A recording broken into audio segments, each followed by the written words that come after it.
Assalamualaikum warahmatullahi wabarakatuh. Perkenalkan nama saya Maula Alfalaki dengan NIM F1E1 19010. Baiklah, pada kesempatan kali ini saya akan menjelaskan mengenai studi kasus dan penyelesaian dari studi kasus tersebut mengenai implementasi masalah metode transportasi. Baiklah, pada kesempatan kali ini saya akan mengangkat sebuah studi kasus dengan sebagai berikut, yaitu sebuah toko bangunan berkepentingan mengangkut barang dari 3 pabrik untuk 3 gudang penyimpanan. Kapasitas suplai ke 3 gudang dan biaya transportasi per unit adalah sebagai berikut. Nah, dapat kita lihat eh, di sini ada pabrik A, B, C, kemudian ada gudang 1, 2, 3 dengan permintaan 150, 100, 230 dan penawaran 120, 150, 200. Nah, jadi dari tabel ini maka dibuatlah metode penyelesaian dengan menggunakan metode NWC. Nah, jadi kita menghitung nih, kan metode NWC ini adalah merupakan metode untuk menyusun tabel awal dengan cara mengalokasikan distribusi barang mulai dari sel yang terletak pada sudut paling kiri atas. Nah, jadi sudut paling kiri atas ini ya. Kemudian aturannya juga ada pengisian sel kotak dimulai dari ujung kiri atas, kemudian alokasi jumlah maksimum terbesar sesuai syarat sehingga layak untuk memenuhi permintaan. Kemudian yang ketiga itu bergerak ke kotak sebelah kanan bila masih terdapat suplai yang cukup. Kalau tidak bergerak ke kotak di bawahnya sesuai demand bergerak terus hingga suplai habis dengan demand terpenuhi. Nah, baiklah, pada kali ini contohnya itu kan jadi 120 ini kita taruh di sini ya, jadinya segini, maka di sini otomatis nilainya akan menjadi 0. Nah, maka untuk A1, A2, A3 maka tidak bisa dicari lagi karena penawarannya sudah habis. Nah, langkah selanjutnya itu kita cari yang B1. Nah, B1 di sini eh, gini, jadi 150 sama 120 dikurang jadinya 30. Nah, inilah hasilnya. Nah, maka di sini dihapus dan di sini juga dihapus karena ini nilainya naik tadi. Oke. Nah, selanjutnya ini ada 100. 100 ini naik ke sini, maka di sini otomatis akan menjadi 0, maka C1-nya C2-nya tidak bisa dicari. Kemudian di sini 12 karena di sini habis, di sini juga habis karena jadi nilai ini, maka 200 ini langsung saja oke, maka jadi 0. Nah, NWC-nya sudah selesai. Nah, kemudian menghitung biaya pengangkutan yang harus dikirimkan dengan persamaan berikut dengan fungsi tujuan Z. Kita kalikanlah yang ada nilainya ya. Kalau yang tidak ada nilainya ini tidak perlu dikalikan. Karena ya tetap 0 karena X ini merupakan nilainya 0. Nah, jadi kita kalikan saja pada tabel A1 50 120 ditambah 6 dikali 30 ditambah 15 dikali 100 ditambah 20 dikali 20 ditambah 12 dikali 200. Maka hasilnya itu adalah 10.480. Nah, setelah NWC selesai nih. Nah, langkah selanjutnya itu kita penyelesaian dengan metode FAM atau Vogel Approximation Method. Nah, jadi FAM ini juga metode sederhana ya penggunaannya karena tidak memerlukan closed pad atau jalur tertutup. Nah, FAM ini dilakukan dengan cara mencari selisih biaya terkecil dengan biaya biaya terkecil berikutnya untuk setiap kolom maupun baris. Nah, kemudian pilihlah selisih biaya terbesar dan alokasikan produk sebanyak mungkin ke sel yang memiliki biaya terkecil. Nah, cara ini dilakukan secara berulang ya, hingga semua produk sudah dialokasikan. Nah, dapat kita lihat ini adalah tabel yang awal tadi. Nah, kemudian langkah pertama kita hitung selisihnya nih. Nah, sini baris dan kolom. Baris pertama, ini ya baris pertama nih. Baris pertama tuh mana sih nilai yang terkecil? Nih, 30 dan 10 ya. Jadi kita tambahin di sini. Nah, kemudian baris kedua. Baris kedua itu kan 6 yang terkecil dengan 15, maka ditambah 15. Nah, begitu seterusnya sampai ke baris 3. Nah, kemudian yang kolom satu ini mana sih yang terkecil? 3 dan 6 kan berarti ya. Sini kita tulis 3 dan per 6 dan seterusnya. Sudah selesai, maka kita cari selisihnya. Cari selisih itu adalah dengan kita kurang 30 dikurang 10 maka hasilnya 20 dan 6 dikurang 15 hasilnya 9. Nah, inilah hasilnya. Nah, jadi pada selisih pertama selisih terbesar yaitu 20 nih, 20 di kolom ketiga ini. Nah, pada kolom ketiga tadi terdapat biaya terkecil yakni 10. Kemudian pada sel A3 ini dimasukkan barang sebanyak 120 karena nilai penawarannya lebih kecil dibandingkan nilai permintaannya sehingga A1 dan A2 tidak bisa diisi lagi. Nah, jadi hasilnya seperti ini. 110 dan 120, maka penawarannya 0. Nah, kemudian kita hitung lagi nih selisihnya. Karena tadi ini sudah A1, A3 ini sudah dihitung, maka selisihnya 0. Maka langkah selanjutnya kita tentuin lagi nih mana eh, selisih yang terbesar. Nah, selisih terbesar nih ada di 25 di kolom kedua. Nah, di kolom kedua, pada kolom 2 ini terdapat biaya terkecil nih, ya ini 15. Nih, 15 ya. Nih, 15. Kemudian pada sel B2 ini dimasukkan barang sebanyak 100 karena nilai permintaan lebih kecil dibandingkan nilai penawaran, sehingga C2 tidak bisa diisi lagi. Nah, jadinya seperti ini. Nah, untuk selisih ketiga sama aja ya, karena tadi yang untuk kolom kedua ini udah ini, kita cari nih, mana sih selisih terbesar yaitu kita sudah hitung tadi kan selisihnya yang ini, nah, maka hasilnya 14 nih yang paling terbesar di baris kedua.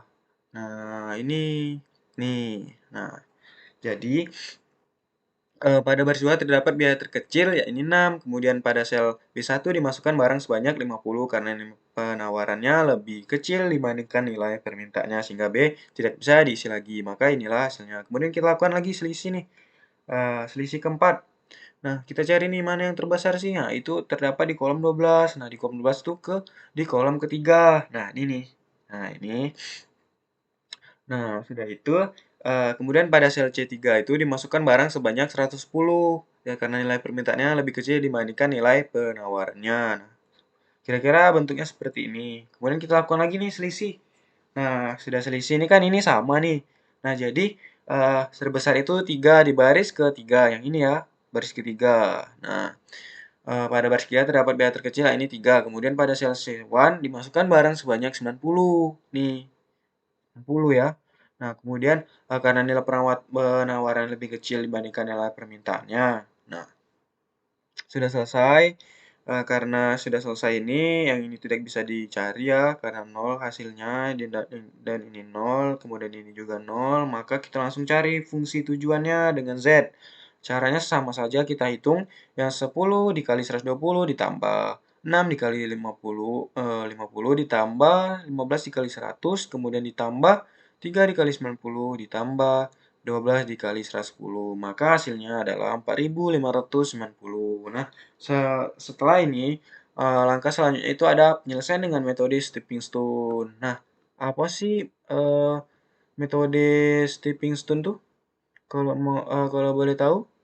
Nah, jadi metode stepping stone itu merupakan ya memakai dasar hasil dari NWC atau Northwest Colmer pada tabel hasil NWCR tadi. Nah, tabel ini ya, tabel yang kita cari di awal-awal tadi. Nah, ini. Nah, ini ya. Kita masukkan kepada metode stepping stone ya. Nah, ini. Nah, terus kita mengevaluasi sel-sel yang kosong pada mendapatkan indeks perbaikan. Nah, kita evaluasi lah, mana sih yang nggak ada nilainya seperti ini. A2, A3, kemudian C1 dan C2. Nah, berikut inilah hasilnya. Nah, jadi dia ini sama kita harus mencari nih, misalnya kan kita cari nih yang A2 nih 30. Nah, 30 ini bentar. Nah, 30 ini ke sini ke 50, kemudian ke sini, ke ke 6, kemudian ke 15, kemudian kembali lagi. Nah, di sini min, di sini positif. Nah, di sini min lagi, dan di sini positif. gitu. Nah, jadi hasilnya 29. Sama saja untuk yang A3 itu kan dia dari 10. Jadi 10 ini ke 50, kemudian ke 30, kemudian ke 20, kemudian balik lagi gitu. Nah, seterusnya maka hasilnya itu adalah min 5/4 setelah kita jumlahkan ya. Kemudian kita cari nih C1. Nah, C1 di sini. C1 sini pertama 3, kita tarik ke 6 ke sini, terus ke 20 ke sini, terus ke sini, balik lagi ke sini. Nah, maka didapatlah hasilnya 5. Kemudian yang untuk C2 juga sama ya. C2 itu dari 40 ke 15 ke sini, ke sini, ke sini. Nah, maka hasilnya adalah 33. Nah, selanjutnya pilihan negatif terbesar itu pada sel A3. Nah, negatif terbesar ini adalah min 54. Nah, selanjutnya pilih negatif yang memiliki nilai terkecil, yaitu 20. Nah, jadi dari A3, A3 tadi, min 5/4 itu kan 20. Nah, ini jadi 20 kan, 20 kita pakai inilah, maka dari sini kan A3 nih, A3 0. Nah, kita cari nih ke 20, ke ya ke 20. Nih, sama dengan hasilnya 20 ya. Nah, kemudian A1. Nah, di A1 ini kan itu 120 nih, 120 dikurang 20. Nah, hasilnya adalah 100. Nah, gitu ya. Nah, mungkin seperti inilah bentuk tabelnya. Nah, ini bisa kita lihat ada plus, min, plus, min. Nah, itu selanjutnya kembali kita isi sel yang kosong. Nah, tadi kan kita cari yang ini nih. Nah, yang 10 nih udah terisi nih. Nilainya 20 nih. Nah, maka selanjutnya kita mau cari yang mana lagi nih? Nah, kita mau cari yang ini sel-sel ini ya, A2 30 dikurang 50. Nah, 30 tuh ini 30 nih sel kosongan 30 dikurang 50 ke 6 terus ke sini terus ke sini lagi. Nah, hasilnya min 29. Sama saja ya untuk yang B3 juga yang ini ke 6 terus ke sini terus ke sini terus ke sini. Nah, untuk yang C1 juga sama ya. Pokoknya dia tuh harus harus melompati nilai yang ada ya. Sudah didapat ini, selanjutnya pilih negatif terbesar pada sel C1. Nah, hasilnya itu min 49. Nah, selanjutnya kita pilih negatif yang memiliki nilai terkecil, yaitu rutenya 100 ini. Nah, itu ya. Nah, maka hasilnya akan menjadi seperti ini. Nah, jika sudah tidak ada bentuk tabel yang tahap kedua, nah itu tuh seperti ini ya. Nah, ini seperti ini. Jadi ini 100-nya hilang menjadi 0. Nah, selanjutnya kita isi lagi kembali sel yang kosong. Dengan cara sel-sel yang kosong itu kan ini. A1, A2, B ini, B3, C2, nih C2 ya. Karena ini sudah kita cari nilai hasilnya, tidak ada min. Nah, karena ini perbaikannya besar atau sama dengan 0, maka solusinya optimal tercapai ya. Maka metode stepping stone adalah sebagai berikut. Nah, inilah tabelnya, tabel yang ini. Nah, seperti ini. Nah, sudah dapat optimasi metode yang ini, maka kita cari fungsi tujuannya dengan cara kita kalikan nih yang seperti sama ya, 110 dikali 6 per 70, 15, 13 ini. Maka didapatlah hasilnya seperti ini. 400 4.620. Oke.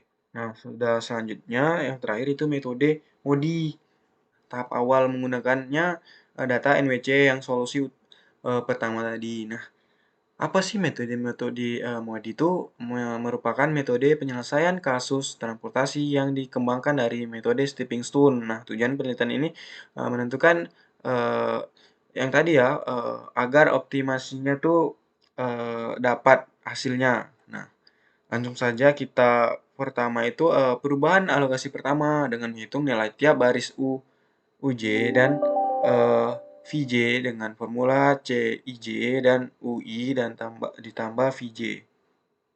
Nah, di sini dapatlah CA1 UA ditambah V ya 50. Misalkan UA-nya 0, maka V1-nya 50. Nah, sehingga dapatlah datanya seperti ini. Nah, dapatlah datanya seperti ini. Nah, sudah dapat, selanjutnya kita menghitung perubahan biaya, menghitung banyak KIJ setiap sel dengan yang kosong dengan formula KIJ dan CIJ dikurang UI dan VJ. Sel kosong yang terdapat pada tabel tersebut yaitu ini. Nih ya. Nah, kita dapat lihat karena indeks perbaikan dari sel-sel lebih kecil atau tidak sama dengan 0, maka solusi optimalnya belum tercapai ya, karena di sini masih ada nilai min nih. Nah, langkah selanjutnya kita mengisi nilai sel yang kosong dengan cara pilih nilai indeks perbaikan yang bernilai negatif terbesar, yaitu pada sel C1. Nah, ini. Nah, jadi arahnya dia ke C1, kemudian ke sini, bernilai negatif, kemudian ke sini, ke sini, ke sini lagi. Nah, selanjutnya kita cari negatif kecil, nilai sel UTC itu 30. Nah, ini nilai terkecilnya ya, 30. Nah, maka dibuatlah C1 sama dengan 0 ditambah 30 sama dengan 30. Kemudian B, 30 dikurang 30 sama dengan 0. Yang B3, 20 ditambah 30 sama dengan 50. Kemudian C3, 200 dikurang 30 hasilnya 170. Maka nilai pada setiap sel berubah sebagai berikut. Nah, ini. Berubahlah tadi tuh. Yang 3 tadi ya. Yang 6 ini jadi X. Kemudian yang 3 ini turun ke bawah. Nah, gitu. Nah, kita hitung lagi nih, menghitung perubahan biaya KIJ untuk setiap sel yang kosong dengan formula KIJ sama dengan CIJ dikurang UI ditambah VJ. Nah, ini hasilnya. Karena masih ada min, nah, kita tidak bisa, maka tidak bisa dapat solusi optimal, belum tercapai. Nah, langkah selanjutnya kita mengisi nilai sel kosong dengan cara pilih nilai indeks perbaikan yang bernilai negatif terbesar kedua yang terdapat pada sel A3 sebesar 14. Nah, ini 14 ya. Nah, jadi dari sini A3. Nah, A3 nih 0. 3 ini 0 tambah 120. Ke sini, ke sini, ke sini. Oke. Nah, seperti itulah ya.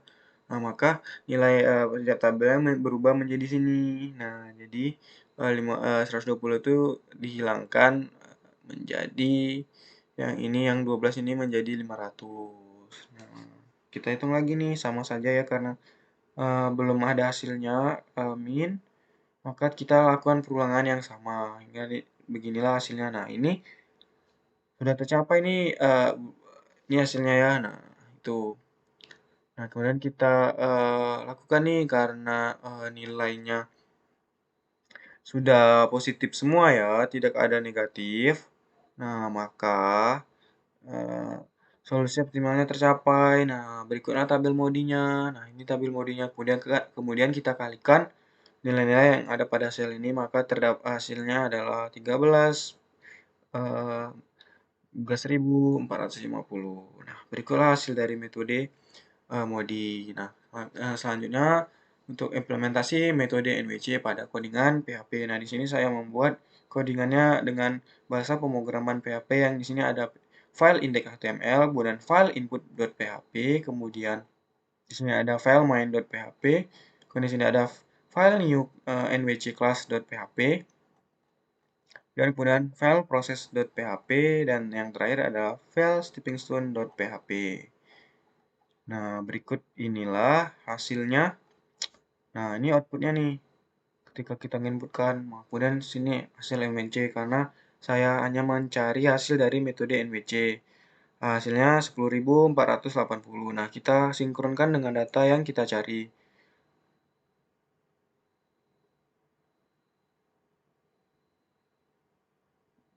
Oke, sama ya 10.480. Maka berhasil. Nah, mungkin demikianlah penjelasan dari saya. Jika terdapat kekurangan, mohon dimaafkan. Wabillahi taufiq wal hidayah. Wassalamualaikum warahmatullahi wabarakatuh.